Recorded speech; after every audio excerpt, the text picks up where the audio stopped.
Hi guys, இன்றைக்கி நம்ம ஒரு வேறு லெவலான டிஷ் தான் ட்ரை பண்ணி பார்க்க போகிறோம். அதுதான் நம்ம பன்னீர் கிரேவி. முடிஞ்ச அளவுக்கு வீடியோ ஸ்கிப் பண்ணாமல் ஃபுல்லாக பாருங்கள், அப்போ தான் உங்களுக்கு வீடியோ வந்து புரியும். கைஸ், இன்றைக்கி நம்ம குக்கிங்காக இந்த பன்னீர் தான் வந்து எடுத்திருக்கோம்.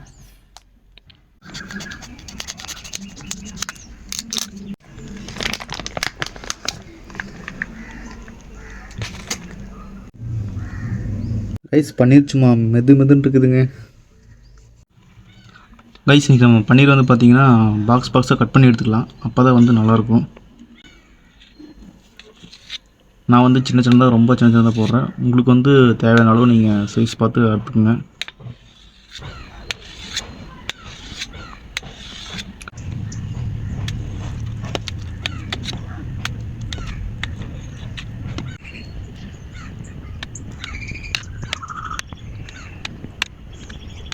பாருங்க, நம்ம பாக்ஸாக கட் பண்ணி எடுத்துட்டோம்.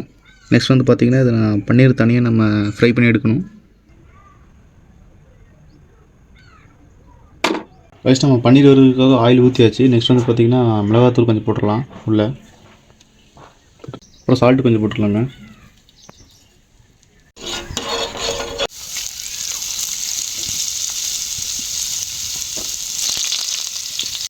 ரைஸ் பன்னீர் வந்து நீங்கள் இந்த மாதிரி தனியாக ஃப்ரை பண்ணுறப்போ திருப்பி விட்டுக்குங்க, அப்போ தான் 4 பக்கம் அது கரெக்டாக வேகணும். நம்ம ஃப்ரை பண்ண பன்னீர் வந்து பார்த்திங்கன்னா நல்லா ஃப்ரை ஆகிடுச்சு. உங்களுக்கு பார்த்தாலே தெரியும் கலர் டிஃப்ரெண்ட்டு. ஃபஸ்ட் வந்து இப்போ 2 பக்கம் நல்லா வெந்துருச்சு. நெக்ஸ்ட் நம்ம இது எடுத்துடலாம். ரைஸ் நம்மகிட்ட இப்போது தக்காளி, பச்சை மிளகாய், அப்புறம் பார்த்திங்கன்னா இஞ்சி பூண்டு இருக்குது. இதெல்லாம் போட்டு நம்ம மிக்ஸி ஜாரில் அரைச்சி எடுத்துக்கலாம்.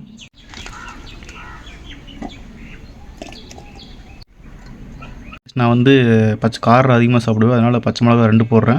உங்களுக்கு எந்த அளவுக்கு தேவையோ அந்த மாதிரி 1, 2, 3 நீங்கள் போட்டுக்கோங்க. இப்படி உள்ளே போட்டுக்கலாங்க. இப்போ நல்லா பேஸ்ட் மாதிரி அரைச்சி எடுத்துக்கலாம். ரைஸ் நம்ம அரைச்சி முடிச்சதுக்கப்புறம் மறுபடியும் தாளிக்கணுங்க. ஃபஸ்ட் ஆயில் ஊற்றிக்கலாம். ரைஸ் எண்ணெய் வந்து நல்லா காஞ்சிச்சு. நெக்ஸ்ட்டு பட்டை, கிராம்பு, சோம்பு இதெல்லாம் கொஞ்சம் உள்ள போட்டுடலாம்.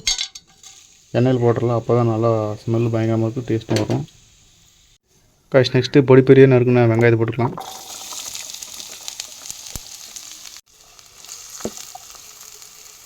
வெங்காயத்தை வந்து நல்லா கோல்டன் கலர் வர வரைக்கும் நம்ம ஃப்ரை பண்ணிகிட்டே தான் இருக்கணும். தப்பி தவறி விட வெங்காயத்தை நீங்கள் கருக வந்து விட்டுறாதீங்க. வெங்காயம் பார்த்தீங்கன்னா தெரியும் நல்லா வதங்கிருச்சு, கோல்டன் கலர் வந்துருச்சு. நெக்ஸ்ட் நம்ம அரைச்சி வச்ச விழுது வந்து உள்ளே சேர்த்துக்கலாம். ரைஸ் உள்ளே மிக்ஸ் பண்ணிக்கலாம்.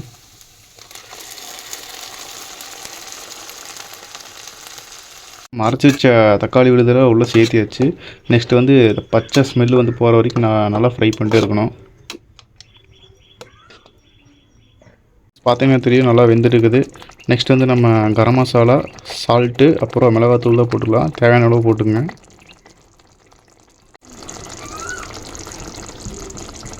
ப்ளஸ் பொடியெல்லாம் நல்லா போட்டதுக்கப்புறம் நல்லா மிக்ஸ் பண்ணி விட்டுக்குங்க. அப்போ அதெல்லாம் நல்லா சால்ட்டு, காரெல்லாம் நல்லா மிக்ஸ் ஆகும். ரைஸ் பச்சை வாசம் போகிற அளவுக்கு நல்லா வதக்கியாச்சு. நெக்ஸ்ட் நம்ம தயிர் உள்ள சேர்த்திக்கலாம்.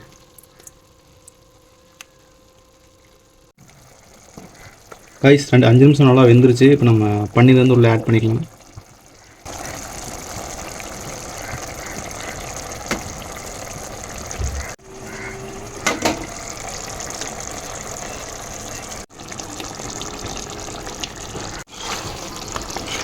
ப்ளஸ் நீங்கள் இந்த மாதிரி பண்ணுறப்போ தண்ணி ரொம்ப அதிகமாக ஊற்றிடாதீங்க, அப்புறம் சாப்பிட்றதுக்கு வந்து நல்லா இருக்காது. கிரேவி மாதிரி இருந்தால் தான் சாப்பிட்றதுக்கு வந்து சூப்பராக இருக்கும். ரைஸ் பக்கமாக ரெடி ஆயிடுச்சு. அப்பப்போ நீங்கள் கிளறிட்டே இருங்க, இல்லைனா வந்து அடி பிடிச்சிரும். அடி பிடிக்கிற மீன்ஸ் அடியில் பார்த்தீங்கன்னா கறி இருக்குன்னா அப்புறம் சாப்பிட்றதுக்கு வந்து நல்லா இருக்காது. சேம் டைம் நீங்கள் அப்படியே இதை கிளறும்போது ரொம்ப ஸ்பீடாக கிளறினீங்கன்னா தனித்தனியாக உடஞ்சி போயிடும். மெதுவாக அப்படியே கிளறணும். அடியிலேருந்து எடுத்து கிளறிங்கன்னா தான் உங்களுக்கு கரெக்டாக வரும். அவ்வளோதான், நம்ம பன்னீர் கிரேவி வந்து ரெடி ஆகிடுச்சுங்க. இது வந்து சப்பாத்திக்கு, அப்புறம் பூரிக்கு, தோசைக்கெல்லாம் சாப்பிட்டிங்கன்னா சூப்பராக இருக்கும்.